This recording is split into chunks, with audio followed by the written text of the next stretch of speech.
باللہ من الشیطان الرجیم بسم اللہ الرحمن الرحیم الحمد للہ رب العالمین والصلاة والسلام علی العبد المؤید والرسول المسدد المصطفى الامجد المحمود الاحمد سیدنا و مولانا ابو القاسم محمد اللہم صلی علی محمد و آل محمد وآلہ الطیبین الطاہرین المعصومین المظلومین المنتجبین الاخیار ولعنۃ اللہ علی اعدائہم الاشرار اما بعد فقال اللہ تبارک و تعالی فی کتابہ المبین بسم اللہ الرحمن الرحیم وما ارسلناک الا رحمۃ للعالمین۔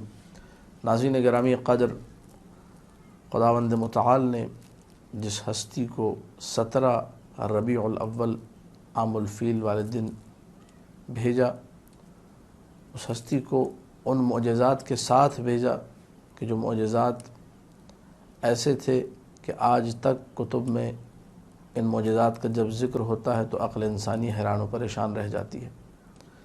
معجزات نبی، جہاں قرآن معجزہ ہے، ساری کائنات اگر مل جائے تو اس قرآن کا جواب نہیں لا سکتی۔ نبی کے پیدائش کے جو معجزے ہیں آج تک اس کے آثار موجود ہے، طاق کسرا پر آج تک وہ آثار پائے جاتے ہیں۔ اس کے بارے میں یہ کہا جاتا ہے کہ نبی کے اس دنیا میں آنے پر اس کی یہ حالت ہوئی تھی۔ دنیا بھر میں ہزاروں سال سے جو آتش کدے روشن تھے وہ خاموش ہو گئے، بڑے بڑے بادشاہوں کی زبانوں کو تالے لگ گئے، وہ گونگ رہے، وقت ولادت کچھ بول نہیں سکے، اور دیگر وہ عجیب و غریب آثار جو اللہ کے رسول سے نمودار ہوئے اور نمایاں ہوئے۔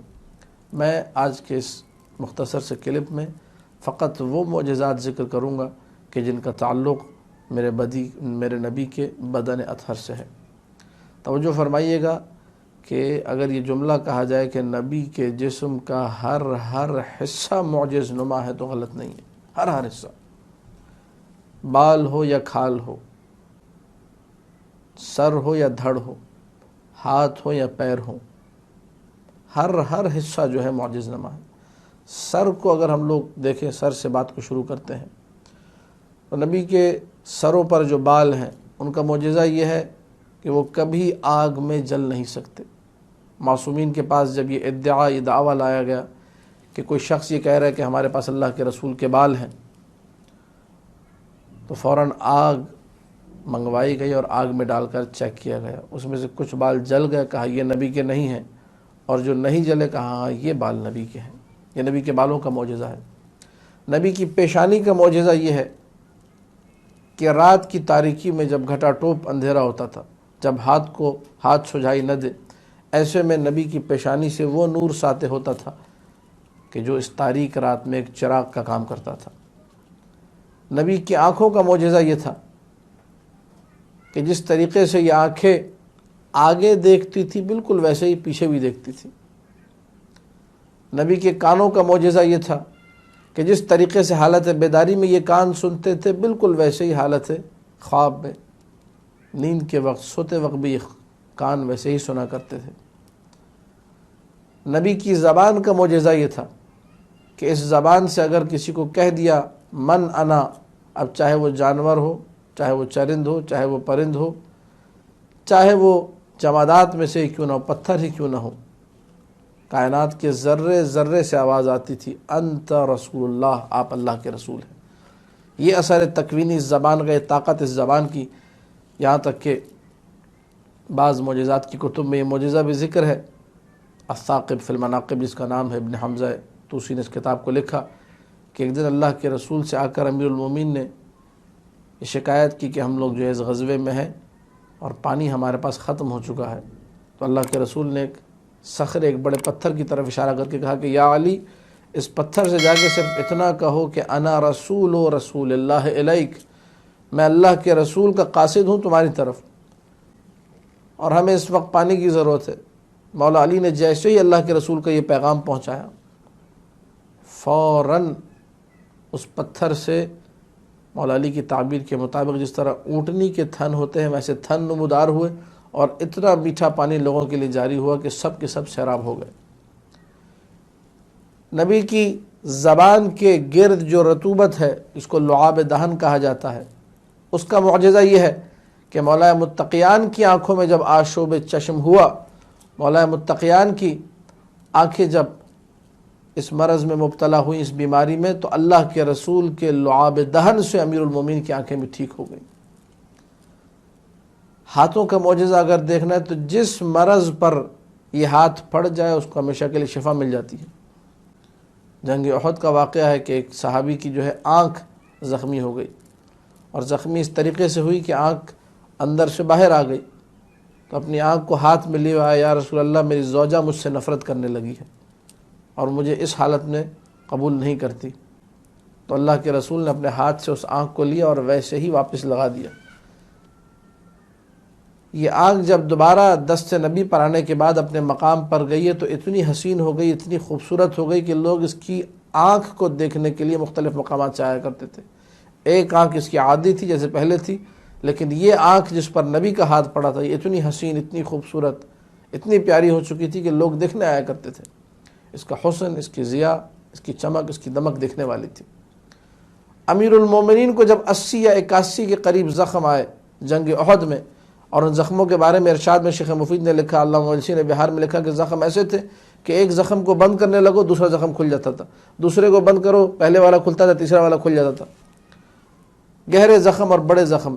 تو اللہ کے رسول نے ان ڈھیر سارے زخموں پر فقط اپنا ہاتھ رکھا تھا، تو پھر ان زخموں کا عطا پتہ نہیں تھا کہ وہ زخم کہاں گئے۔ یہ نبی کے ہاتھ کے کمالات تھے۔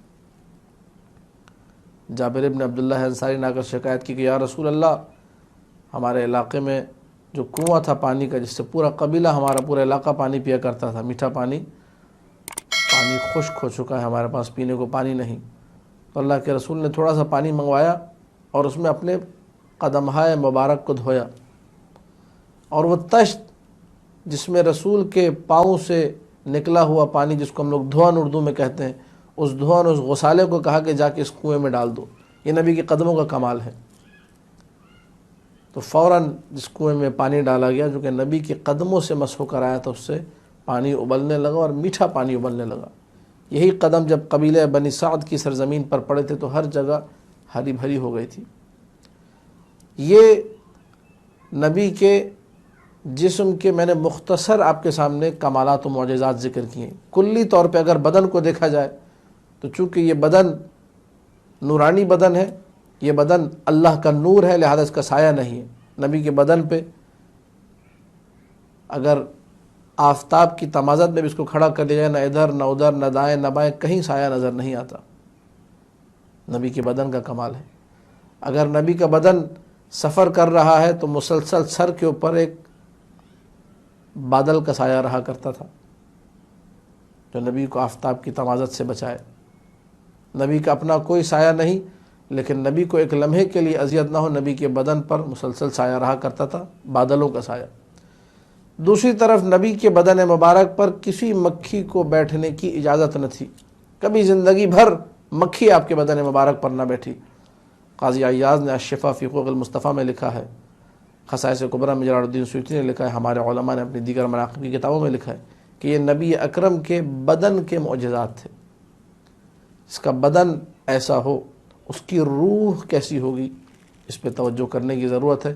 اگرچہ ہم سب کے ادراک سے باہر ہے، لیکن اس کی روح اتنی لطافت رکھتی ہے، اس کی روح اتنا کمال رکھتی ہے کہ آج تک ہمارے لیے، ہم لوگ بدن سے محروم ہوئے لیکن اس کے روح کا جو فیضان ہے وہ آج تک جاری ہے۔ آج تک کائنات میں اشہد ان محمدن رسول اللہ کی جب جب صدا بلند ہوتی ہے، لوگ رسول کی رسالت کا اقرار کرتے ہیں تو چاروں طرف برکتیں پھیل جاتی ہیں، چاروں طرف رحمتیں پھیل جاتی ہیں۔ آج بھی مسجد خضرا میں، مسجد نبوی میں جب یہ اعلان ہوتا ہے، جب ذکر محمد مصطفیٰ وہاں پر ہوتا ہے، لوگ وہاں پر جاتے ہیں تو ایک رحمت کا وہاں پر احساس کرتے ہیں۔ یہ رحمت کون سی رحمت ہے؟ وما ارسلناک الا رحمۃ للعالمین، یہ نبی کے وجود اقدس کی رحمت ہے۔ تمہید یہ ساری اس لیے تھی کہ جب بدن ایسا ہے تو روح کا ادراک میرے لیے ممکن نہیں، آپ کے لیے ممکن نہیں ہے کہ کیا عظمت ہوگی اس روح کی کہ جس کو بدن ایسا ملا ہے کہ بدن کا ہر حصہ معجز نما ہے۔ اگر انگلیوں سے بھی زمین پر کھڑے ہو کر آسمان کی طرف اشارہ کر دیا تو انگلیوں میں اتنی طاقت ہے، یقین جانیے اس بات کو کہ روح جو لوگ علماء روح ہیں ان سے پوچھیے گا آپ، جو روح اور بدن کی ترکیب اور اس حوالے سے کام کرتے ہیں ان سے آپ یہ سوال کیجیے گا کہ روح کی طاقت زیادہ ہے یا بدن کی؟ تو ظاہری سی بات ہے روح کی طاقت زیادہ ہے۔ جس کے بدن کی 2 انگلیوں میں اتنی طاقت ہو کہ وہ زمین پر کھڑے ہو کر جب آسمان میں چاند کی طرف اشارہ کرے تو اسے 2 ٹکڑوں میں تقسیم کر دے، انگلیوں کی طاقت ہے یہ۔ کیا اس کی روح میں اتنی طاقت نہیں ہے کہ ہمارے مردہ دل کو زندہ کر سکے، ہمارے اندر ایمان کی طاقت کو مزید دوچندہ کر سکے، اضعافاً مضاعفہ جسے کہا جاتا ہے، کئی مراحل اوپر لے جا سکے؟ آج بھی اگر محمد مصطفیٰ صلی اللہ علیہ وآلہ وسلم کا واسطہ دے کر اپنی معرفت کے اضافے کے لیے دعا کریں، اپنے مسائل کے حل کے لیے دعا کریں، اللہم انی اسألک بحق نبیک محمد المصطفیٰ کہہ کر دعا کریں، یقین جانیے عقیدہ اگر آپ کا درست ہو، عقیدے میں اگر پختگی ہو، ایمان اگر آپ کا تازہ ہو، تو ساری کی ساری مشکلات نام محمد مصطفیٰ کے ذریعے سے حل ہو جائیں گی۔ اور ہمارے پاس معجزات کی کتابوں میں یہ ساری کی ساری باتیں موجود ہیں کہ لوگوں نے آ کر شکایتیں کی، اپنے مسائل کے حل کے لیے کہا کہ یا رسول اللہ مسئلہ حل کر دیجئے۔